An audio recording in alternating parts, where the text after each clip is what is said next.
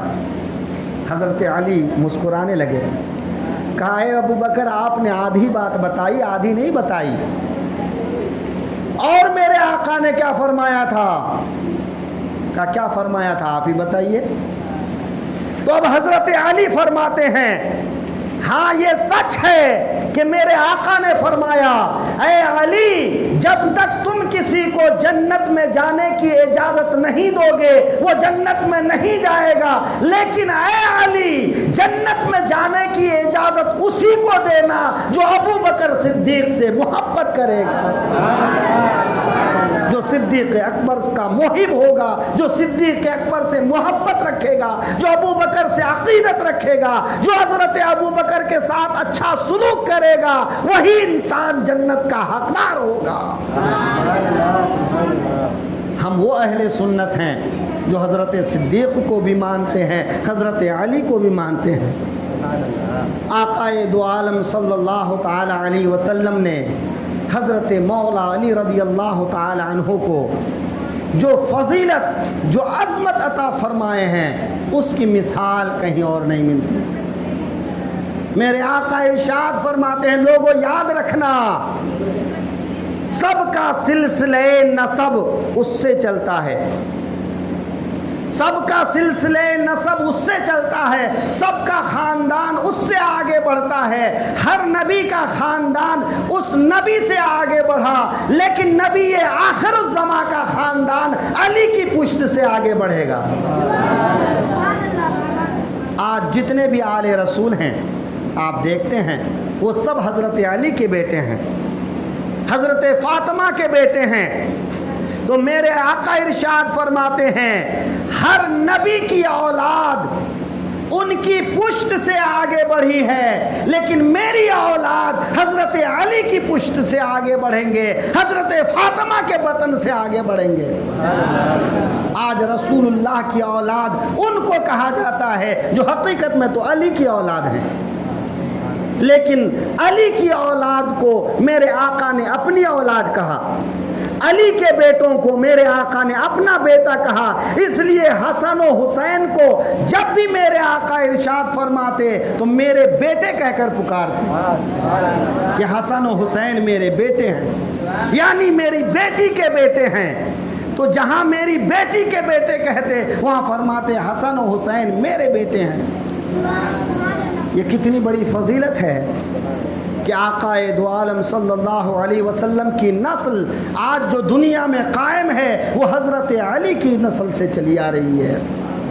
حضرت مولا علی رضی اللہ تعالی عنہ بے شمار فضائل و مناقب کے حامل ہیں، اللہ تعالی نے ان کو بے شمار فضیلتیں اور مرتبے عطا فرمائے۔ حضرت عثمان غنی رضی اللہ عنہ کی شہادت کے بعد حضرت علی منصب خلافت پر فائز ہوئے اور 5 سال کچھ مہینے خلیفۃ المسلمین رہ کر کوفہ کے دارالخلافہ میں حضرت مولا علی رضی اللہ تعالیٰ عنہ کو ایک ابن ملجم نامی خارجی شخص نے حضرت علی پر تلوار کا ایسا وار کیا کہ حضرت علی زخمی ہوئے اور اسی زخمی میں حضرت علی رضی اللہ عنہ کی شہادت ہوئی۔ حضرت مولا علی رضی اللہ تعالیٰ عنہ کو اللہ نے بے شمار فضائل و مناقب عطا فرمائے کہ اللہ نے اپنے حبیب کی نسل کو ان سے جاری فرمایا اور قرآن حکیم میں ارشاد فرمایا انا اعطیناک الکوثر، اے محبوب ہم نے آپ کو خیر کثیر عطا فرمایا، یعنی آپ کی نسل قیامت تک باقی رہے گی، لیکن بیچ میں وسیلہ حضرت علی ہوں گے۔ وآخر دعوانا ان الحمدللہ رب العالمین۔ السلام